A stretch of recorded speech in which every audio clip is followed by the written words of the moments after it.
Assalamualaikum warahmatullahi wabarakatuh. Bila semangat, semangat belajar dan semangat berkarya. Halo anak-anak, bagaimana kabar kalian hari ini? Semoga kalian senantiasa dalam keadaan sehat dan tetap semangat. Baiklah anak-anak, berjumpa lagi dengan Ibu Febri dalam mata pelajaran tematik untuk kelas 5. Sebelum kita mulai pembelajaran pada kesempatan kali ini, marilah kita membaca basmalah. Bismillahirrahmanirrahim. Anak-anak, hari ini kita akan belajar tema 5, subtema 3, pembelajaran pertama dengan muatan IPA. Adapun kompetensi dasar dan indikator pencapaian kompetensi adalah sebagai berikut. Untuk tujuan pembelajaran muatan IPA, yang pertama adalah setelah mengamati video dan berdiskusi, siswa menguraikan simbiosis mutualisme, parasitisme, dan komensalisme. Yang kedua, setelah diskusi, siswa menganalisis jaring-jaring makanan dalam ekosistem.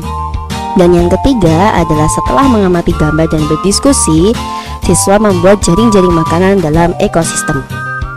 Adapun materi pembelajaran untuk muatan IPA, yang pertama adalah ketergantungan antara makhluk hidup.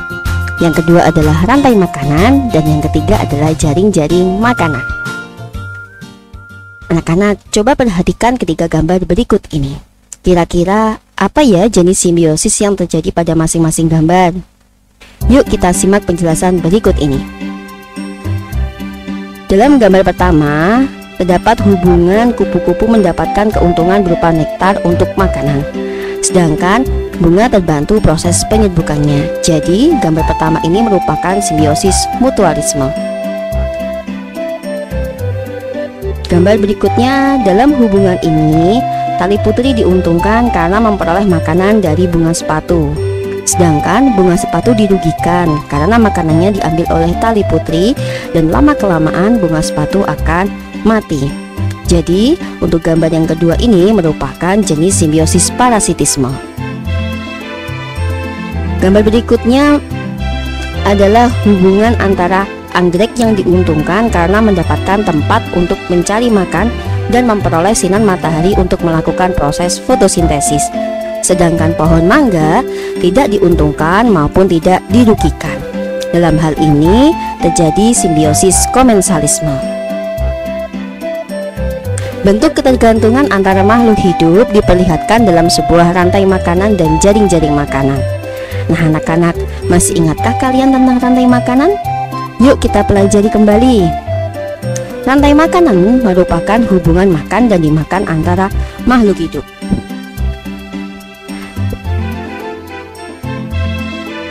Sebagai contoh, perhatikan rantai makanan berikut ini.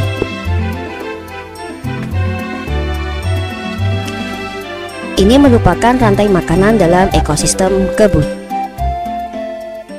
Lalu, apa yang dinamakan dengan jaring-jaring makanan? Nah, jaring-jaring makanan adalah sekumpulan rantai makanan yang saling berhubungan. Peristiwa makan dan dimakan dalam jaring-jaring makanan tidak sesederhana seperti dalam rantai makanan. Jadi, dalam jaring-jaring makanan, produsen bisa dimakan lebih dari satu konsumen tingkat 1. Supaya lebih paham tentang jaring-jaring makanan, perhatikan gambar berikut ini.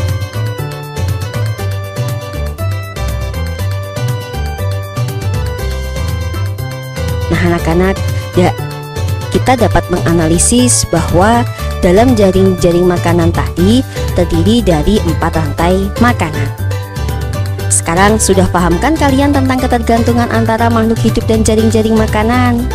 Tentunya kalian bisa menganalisis jaring-jaring makanan dalam ekosistem lainnya. Baiklah, itu yang bisa Ibu sampaikan pada kesempatan kali ini. Sampai jumpa dan wassalamualaikum warahmatullahi wabarakatuh.